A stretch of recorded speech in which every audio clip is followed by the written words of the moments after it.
Ini bukan iPhone buat lolo pada yang sok pro. Ini juga bukan iPhone terbaru dengan warna mentereng yang seksi buat diajak mirror selfie atau nampang di keramaian. Ini adalah iPhone yang melambangkan kedewasaan, sekaligus buat orang-orang yang paham dengan dirinya, paham akan kebutuhannya. Yo, iPhone Air. Gue kurang lebih udah megang device ini selama 1 bulan. Dan selama kurun waktu itu pula, gue nggak jarang mendengarkan banyak orang yang menganalogikan experience menggunakan iPhone Air ini dengan istilah beauty is pain. Gue sama sekali tidak setuju dengan pendapat tersebut. Buat gue justru, istilah yang tepat untuk menggambarkan experience menggunakan iPhone Air ini adalah less is more. Let's go, kita bahas dari perspektif gue pribadi.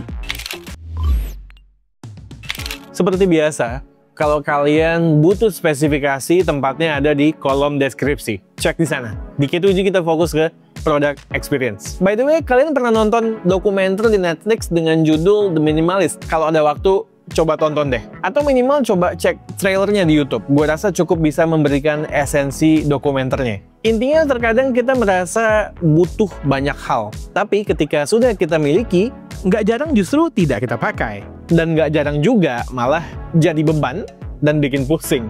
Sebagai konteks, gue konsisten menggunakan iPhone varian jumbo sejak pertama kali varian jumbo ada, 6 Plus. Bahkan sampai Pro Max kemarin, dan sebenarnya 17 Pro Max gue juga ada. Tapi kini, tidak gue jadikan daily driver.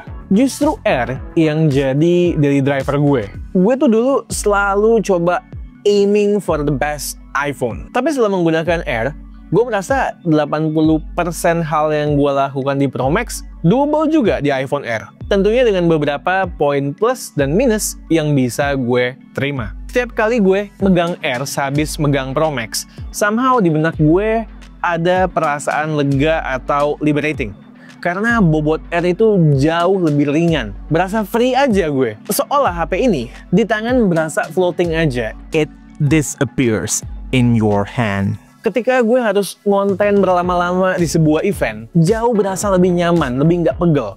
Apalagi kalau ngontennya pas traveling, ketika gue harus sambil nenteng tas yang gue gantung di bahu. Ngaruh banget, especially buat gue yang pergelangan bahu atau lehernya problematik ketika tangan kanannya dipakai tanpa henti seharian. Efeknya bisa sedikit bengkak, especially 2 bulan terakhir. Lalu saat di mobil, ketika somehow gue harus megang HP lah ya, entah teleponan atau harus quick reply sebuah WA message, berasa lebih effortless. Terus saat HP ini masuk ke kantong celana basket yang menjadi pilihan celana gue sehari-hari, itu nggak kedodoran, nggak kayak Pro Max. Demikian pun ketika gue pakai olahraga, nggak jadi beban di kantong. Plus di celana, nggak mumbul yang gimana, masih normal aja. Karena bodinya super tipis, dan juga dimensinya relatif compact. Nah, soal ketipisan ini adalah sebuah bonus yang gue tidak menyangka benefitnya akan sangat gue nikmati. Kalau ada orang yang bilang itu kan kamera islandnya tebel,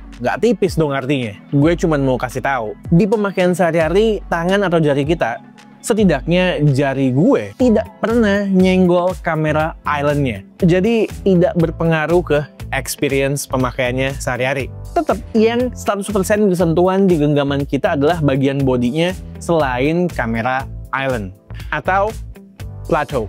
Well, gue nggak begitu peduli sama istilahnya, tapi gue harus akui bahwa ini adalah sebuah engineering marvel. Jadi nggak cuman kayak HP standar dipenyetin doang, sehingga ada background story yang spesial mengenai how to-nya untuk bisa mencapai desain sekaligus form factor seperti ini. Ya memang di situ kan spesialnya Apple, storytelling.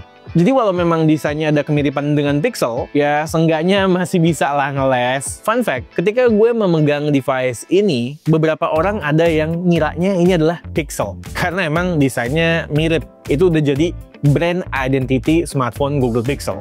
Di antara semua iPhone rilisan tahun 2025, menurut gue iPhone Air yang paling mewah di mata dan di tangan. Seri Pro, lewat. Megang iPhone Air udah kayak megang satu metal sheet yang super tipis yang berlayar. Atau berasa kayak megang sebuah perhiasan yang mahal. Tentunya gue paham, untuk bisa relate sama semua omongan gue ini, lo harus pernah megang dan nyobain make dulu. Nggak asal bacot doang. Di tangan pun ini nggak berasa sama sekali ringkih. Gue sih happy ya. Berarti Apple sudah ambil pembelajaran dari kasus bandgate yang terjadi di iPhone 6 series. Oh ya, gue sangat tergoda untuk menggunakannya tanpa case. Tapi gue nggak sampai hati kalau kenapa-napa pas jatuh. Gue belum cukup tajir untuk bodo amat sama hal yang begituan. Maka dari itu, case yang dipilih menurut gue juga harus tepat. Supaya tidak menghilangkan esensi dari iPhone Air. Ini sangat menentukan experience iPhone Air di tangan. Terutama kalau kalian adalah tim casing. Oke. Itu semua adalah nikmat yang gue dapatkan dari form factor sebuah iPhone Air. Tapi dari nikmat tersebut, ada beberapa compromise dari segi fitur. Ada fitur yang ternyata ketika fiturnya gone, nggak ngaruh-ngaruh amat di keseharian gue. Ada juga fitur yang hilang, tapi gue belum sepenuhnya rela dan masih dalam tahap adaptasi untuk bisa move on tanpanya. Berikut fitur yang absen di iPhone Air tapi nggak jadi masalah buat gue. Mono speaker. Jujur, ketika gue habis menikmati konten di iPhone Air, terus pindah ke smartphone apapun yang punya stereo speaker, bedanya berasa. Begini contohnya.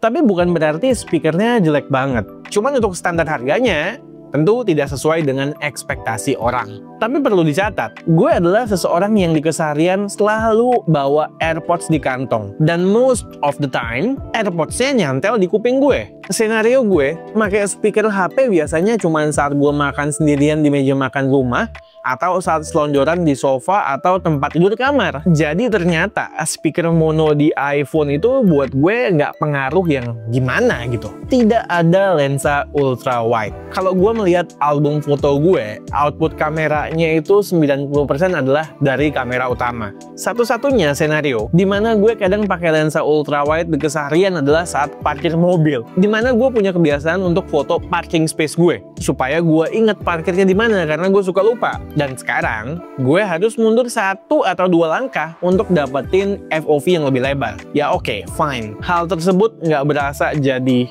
beban buat gue. Tidak ada lensa tele. Gue adalah user iPhone yang sehari-harinya sejak dulu selalu bawa Android sebagai tandem iPhone. Bahkan jauh sebelum jadi content creator. Nah sekarang ini yang biasa gue bawa adalah Android yang monster soal fotografi, termasuk lensa tele. Jadi ketika pakai Pro Max pun jarang banget sebenarnya gue pakai lensa telenya.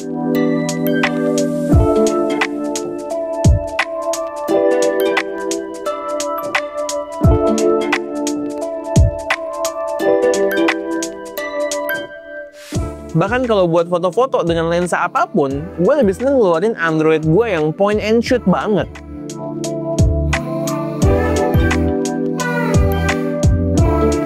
Jadi buat gue, ternyata di iPhone gue tidak begitu merindukan lensa ultra wide maupun tele.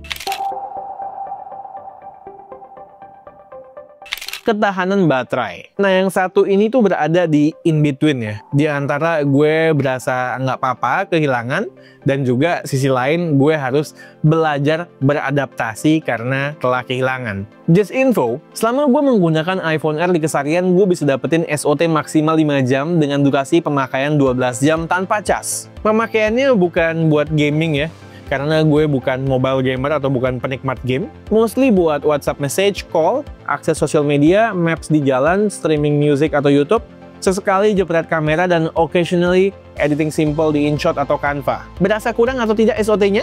Enggak.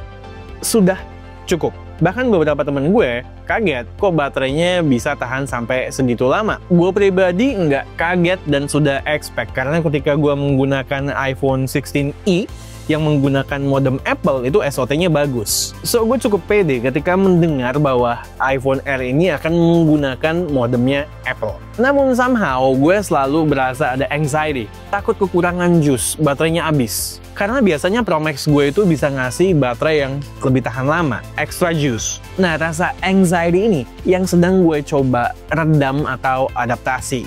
Caranya adalah gue selalu coba sadar diri bahwa sebenarnya di keseharian gue nggak pernah jauh-jauh dari power source. Baik di mobil, meja kerja, atau tempat syuting, gue tinggal colok aja kalau gue butuhkan. Gue bukan tipe orang yang kerjanya di remote area atau di lapangan seharian. Jadi sebenarnya kalau gue nggak bawa power bank pun, gue nggak perlu pusing dan cemas. Tips dari gue kalau kalian mau iPhone baru kalian itu kinerja baterainya optimal atau maksimal, coba start fresh, jangan restore dari backup. Next, kita lanjut ke fitur yang absen di iPhone Air, tapi gue belum sepenuhnya rela, sekaligus gue lagi coba adaptasi. Tapi gue sampaikan di depan aja nih, tidak ada satupun yang deal breaker. Ukuran layar semakin kecil. Buat gue yang usianya sudah mendekati kepala 4, melihat segala sesuatu di layar yang lebih besar itu lebih enak. Walaupun on paper bedanya cuma 0,4 inch sama Pro Max. In real life, lumayan sebenarnya. Di sisi lain, ada positifnya juga. Lebih gampang buat ngontrol layar dengan satu tangan. Sebenarnya gue ada foldable juga, tapi itu ngaruhnya lebih kalau lagi baca dokumen dan sejenisnya saja. Dan gue nggak mau menjadikan foldable gue sebagai alasan untuk ngeles terkait kehilangan screen space.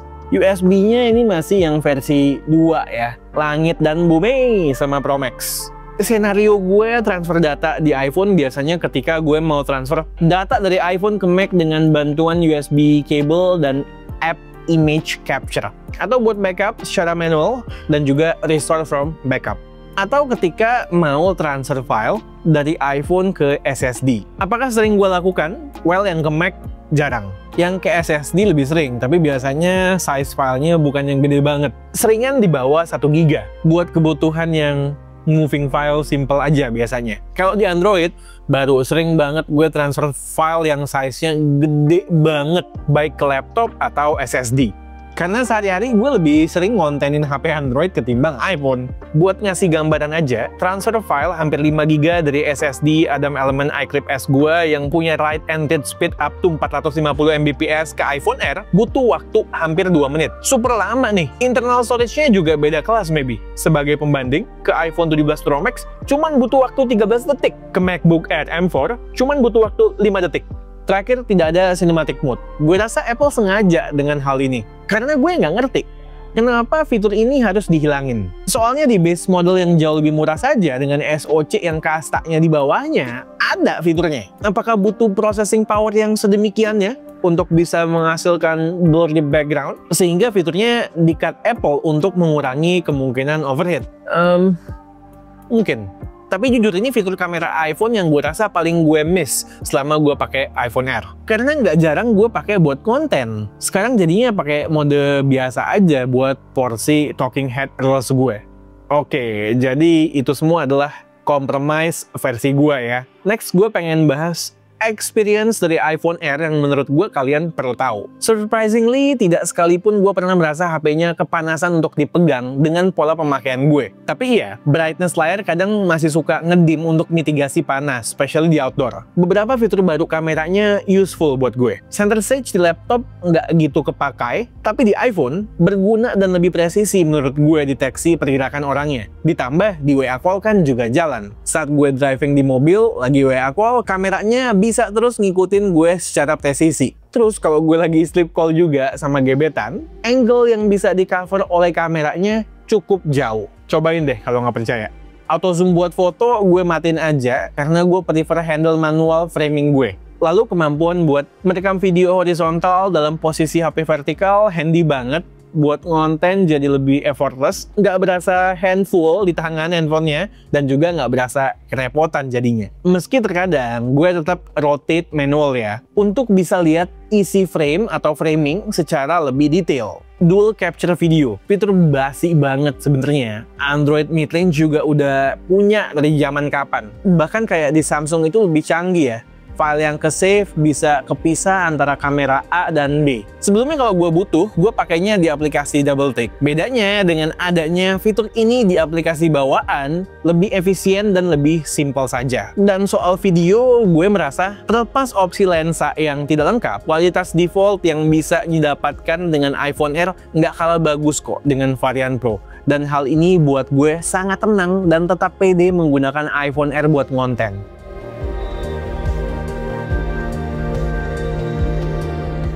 Soal foto, sekedar bagus buat standar iPhone. Nothing special buat gue yang sehari-hari seringan jepret foto pakai Android high-end. Nih, beberapa sampel yang sudah gue jepret.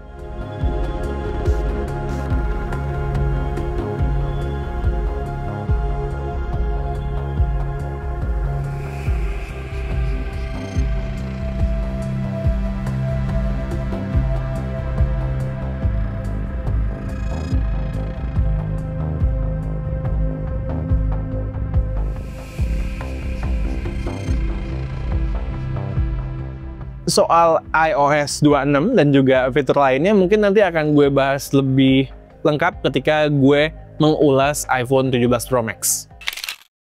Oke, iPhone Air sah, ketok palu jadi iPhone daily driver gue. iPhone yang satu ini buat gue CLBK kembali dengan iPhone.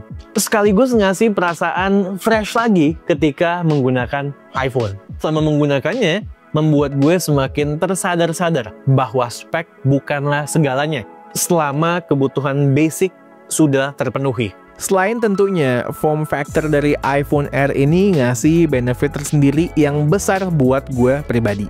Gue paham semua angle atau semua justification yang tadi sudah gue sampaikan mungkin tidak relate ke semua orang, karena gue tidak mencoba untuk menaruh kaki gue di sepatu orang lain.